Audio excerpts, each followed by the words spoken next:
there! Today we're going to talk about one of our favorite animes that we'd recently watched and that literally dragged us into the story and to become part of it. Be prepared to hear about the legendary Full Metal Alchemist Brotherhood. Full Metal Alchemist Brotherhood is the second anime adaptation of Hiromu Arakawa's Full Metal Alchemist manga, produced by Bone Studio and airs from April 5, 2009 to July 4, 2010 in Japan. This new series, announced at the end of the Japanese edition of Volume 20, is intended to be more faithful to the history and the spirit of the manga than the first adaptation had been. The series thus adapts the manga in its entirety.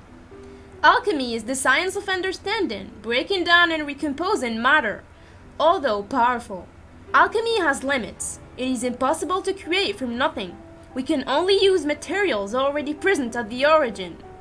In the land of a mistress, a country where alchemy is elevated to the rank of universal science, Edward and Alphonse Elric were abandoned by their father when they were children. How sad. And therefore, Edward has a few memories of him.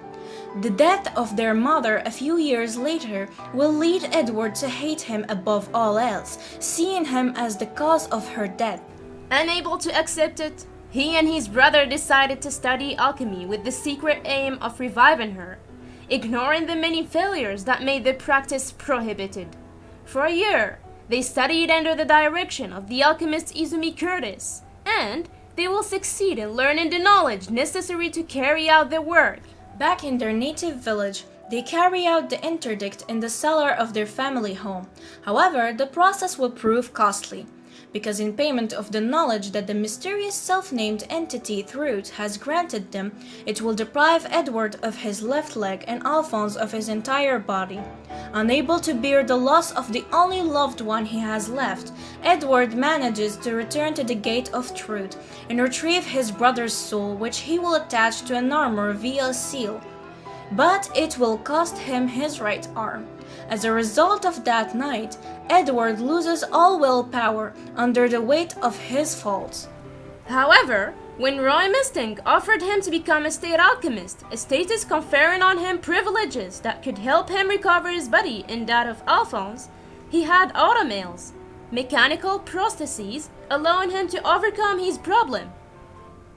Passing the state alchemist exam with flying colors, he then obtained the nickname of Full Metal Alchemist from Fuhrer King Bradley himself, and under the orders of Flame Alchemist Roy Mustang, he traveled with his brother to the four corners of the country in the quest for the Philosopher's Stone. With a hyperactive temperament, he reacts quickly as soon as his size is mentioned, relatively small for his age. Gifted at hand-to-hand combat thanks to the training provided by Izumi Curtis, he often uses violence in situations that would sometimes be better to mediate. Despite this, he is a gifted person whose talent for alchemy is incredible, and he is extremely sensitive, refusing to kill and being haunted by his past fault. Winry is Al and Ed's childhood friend, and in love with the latter, she's passionate about mechanics and will follow a training course in Rush Valley. Often argues nicely with Edward, who is a bit rough around her. She worries about the Ulrich brothers, who never keep her informed of what they're doing. Her parents died in Ishbal, killed by Scar. She's still mad at him, but won't hold a grudge. The author draws on beliefs and religion in parts of his manga. We can see, for example, the 7 deadly sins of humans transformed into homunculus. We can also think that the author was inspired by past wars.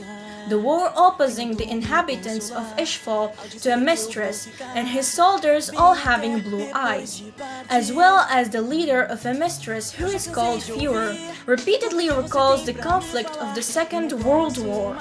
There's a main theme addressed in Full Metal Alchemist Brotherhood, which is based on religion as well as the existence of God to allow the alchemical transmutation of heroes. Indeed, there are many references to Jewish and Christian religions, such as the use of the 7 deadly sins to define the personality and the first name of a homunculus, as well as the presence of an enigmatic character who waits behind the door of truth.